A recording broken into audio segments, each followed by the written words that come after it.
Postal ভোটের নিবন্ধন ও প্রার্থী চূড়ান্ত করতে 2 মাস বন্ধ থাকার পর জাতীয় পরিচয়পত্র এনআইডি সংশোধন সেবা পুনরায় চালু করেছে নির্বাচন কমিশন ইসি। রবিবার 25 জানুয়ারি বিকাল থেকে নতুন এক নির্দেশনার মাধ্যমে এটি আবারও সাধারণ মানুষের জন্য উন্মুক্ত করা হয়। পুনরায় সেবা চালুর ব্যাপারে এনআইডি মহাপরিচালক এএসএম হুমায়ুন কবির বলেন, আমাদের ভোটার তালিকা সম্পূর্ণ হয়েছে। স্বাভাবিক কার্যক্রমের অংশ হিসেবে এনআইডি সংশোধন সেবাটি আজ থেকে পুনরায় চালু করা হয়েছে। কার্যক্রম বন্ধ থাকার বিষয়ে মহাপরিচালক বলেন, আমাদের ওসিভি বা আউট অফ কান্ট্রি ভোটিং ও আইপিসিভি বা in country postal voting system নিয়ে বড় কাজ চলছিল।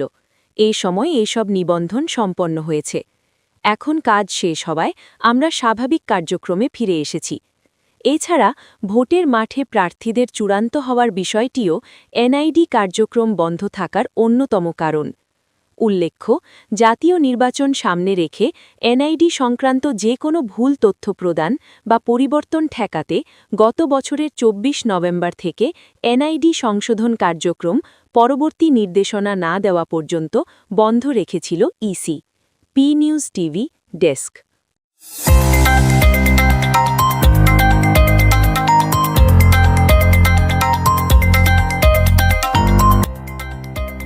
সত্যের সন্ধানে নির্ভীক। P news TV.